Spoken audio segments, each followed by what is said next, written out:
سچ یہ ہے کہ ہم مسجدوں میں تب آتے ہیں جب پریشان ہوتے ہیں، جب کوئی مصیبت آتی ہے تب ہم اللہ کی طرف آتے ہیں، اور جب ہمیں دنیا کی فراوانی مل جائے، مال مل جائے، عزت مل جائے، شہرت مل جائے، نام بن جائے، دولت آ جائے، پھر ہم مسجدوں میں آنا بھول جاتے ہیں۔ آتے بھی ہیں تو اس لیے آتے ہیں کہ ابھی ہاتھوں میں کچھ رہا نہیں ہے تو چلو نمازیں ہی پڑھ لیتے ہیں، اللہ تعالیٰ نمازوں کی وجہ سے برکت عطا فرما دے گا، مجھے کچھ نہ کچھ عطا فرما دے گا۔ ہم آ تو رہے ہوتے ہیں، لیکن ایک ہے اللہ کے خوف سے نمازیں پڑھنا، ایک ہو اپنے مطلب کی بنیاد پر نماز پڑھنا کہ یار اس لیے نمازی بن گیا کہ کوئی کاروبار ہی نہیں ہے، وہ تھا تو ختم ہو گیا، نمازیں پڑھ رہے ہیں، دعائیں مانگ رہے ہیں، کہیں سے کچھ ہو جائے۔ بھائی آپ نمازی اللہ کے خوف سے نہیں پڑھ رہے، آپ اس کاروبار کے لیے پڑھ رہے ہیں، آپ اس بزنس کے لیے پڑھ رہے ہیں۔ اور دوسری جو چیز اس صورت کے اندر بیان کی گئی وہ یہ کہ زیادہ مال جمع کرنا، جس نے مال زیادہ جمع کیا اور آخرت کی تیاری سے غافل رہا وہ ہلاک کر دیا جائے گا۔ پھر یہ بھی بتایا گیا کہ جس نے مال زیادہ جمع کیا اور اپنے آخرت کا انجام اس کو معلوم نہیں ہے، تو جب موت اس کو آئے گی تو پتہ چل جائے گا کہ میرا انجام کیا ہونے والا ہے، کیونکہ یہ مال تو سارا یہی رہ جائے گا۔ اب پہلی آیت مبارکہ ہے الہاکم التکاثر، زیادہ مال جمع کرنے کی طلب نے تمہیں غافل کر دیا۔ ہم سنتے ہیں نا الہاکم التکاثر، زیادہ مال جمع کرنے کی طلب نے تمہیں غافل کر دیا۔ کس سے؟ اللہ تعالیٰ سے۔ اس صورت کے اندر بتایا گیا، ارشاد فرمایا گیا کہ زیادہ مال جمع کرنا، اور قرآن مجید کی دوسری آیتوں میں بیان کیا گیا کہ اولاد پر فخر کرنا، یہ چیزیں اللہ تعالیٰ کی عبادت سے اکثر لوگوں کو غافل کر دیتی ہیں۔ ایک اولاد فتنہ ہے، بڑا فتنہ ہے۔ انما اموالکم و اولادکم فتنہ، تمہارے مال تمہارے اولاد فتنہ ہے، قرآن ہمیں بتا رہا ہے۔ بہت بڑی آزمائشیں ہیں، ہم اولادوں کو آزمائش نہیں سمجھتے، حالانکہ اگر وہ اولاد اللہ تعالیٰ کے نافرمان ہیں، اگر وہ والدین کے کنٹرول سے باہر ہیں، اگر والدین اپنے اولادوں کو ابھی تک نمازی نہیں بنا سکیں، ابھی تک اگر والدین اولاد کو اللہ تعالیٰ کی ذات کے بارے میں، رسول اللہ کے بارے میں، دین کی بنیادی عقائد کے بارے میں ان کو کچھ نہیں سکھا پائیں، تو پھر اولاد ان کے لیے بہت بڑا فتنہ ہے، بہت بڑی آزمائش ہے۔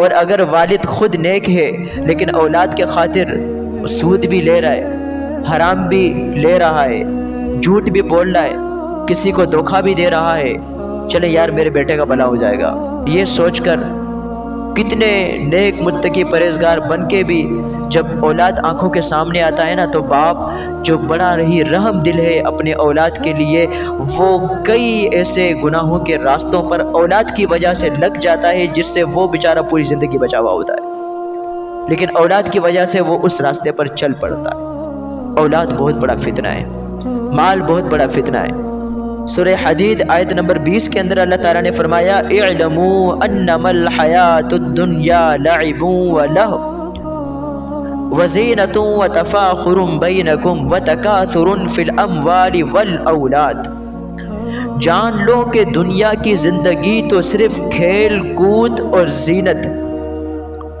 دنیا کی زندگی جو ہے وہ صرف کھیل کود ہے بس، اور زینت، بناؤ سنگار، چمک دھمک، رونقیں، لیکن یہ صرف کھیل کا سامان ہے۔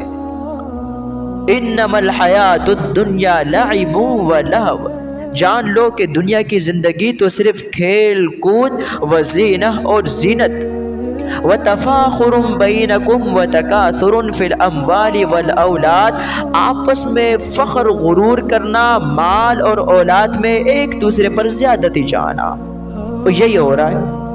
مال پر فخر کرتے ہیں، بھائی میرے پاس اتنا مال ہو گیا، میرے پاس اتنا ہو گیا، میں اس سے بڑا مالدار ہو گیا، میں اس سے امیر بن گیا، بس یہی مقابلے بازیاں چلتی رہتی ہیں کہ ایک دن موت آ کے اچک لیتی ہے۔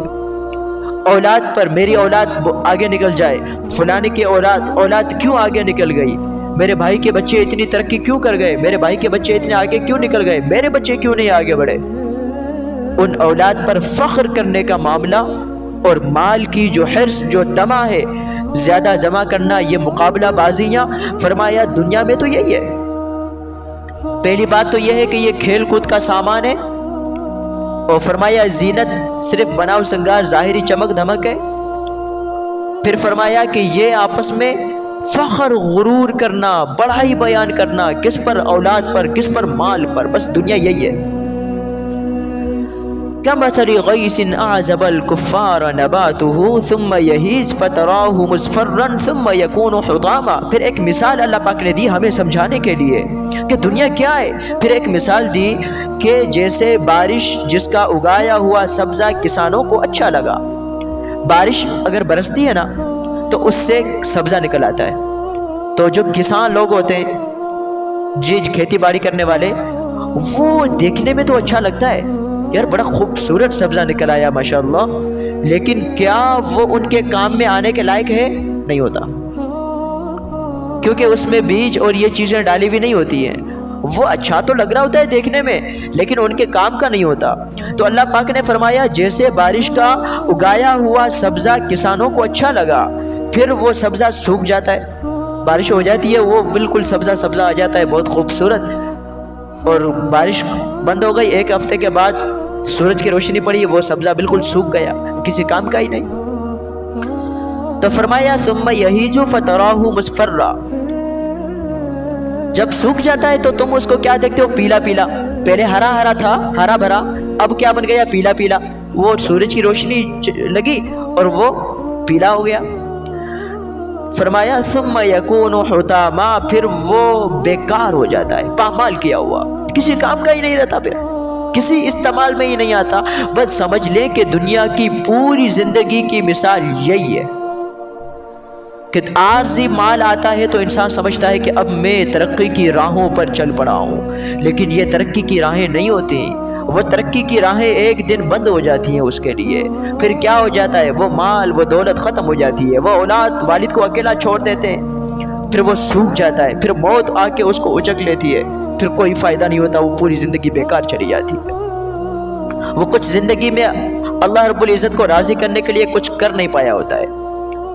تو فرمایا وفی الآخرت عذاب شدید، جس نے دنیا کی زندگی ایسے گزاری جیسے کھیل کود، کوئی ڈسپلن نہیں، کوئی اللہ تعالیٰ کی عبادت کا انتظام نہیں، کوئی دین سیکھنے کا انتظام نہیں، کوئی گناہوں سے بچنے کی فکر نہیں، کوئی اس دور کے فتنوں سے بچنے کی فکر نہیں، کوئی اپنے ایمان کی فکر نہیں، کوئی حرام آ رہا ہے، حلال آ رہا ہے، جھوٹ بولنا ہوں، سچ بولنا ہوں، جھوٹی قسمیں اٹھا کر مال بیچ رہا ہوں کہ واقعی میں انصاف کے ساتھ عدل کر رہا ہوں، کسی کا حق پامال کر رہا ہوں۔ اگر ہم ان چیزوں پہ غور و فکر نہیں کرتے تو پھر یہ سمجھ لیں کہ دنیا کا جو سسٹم ہے ہم نے اس کو کھیل کود بنا لیا۔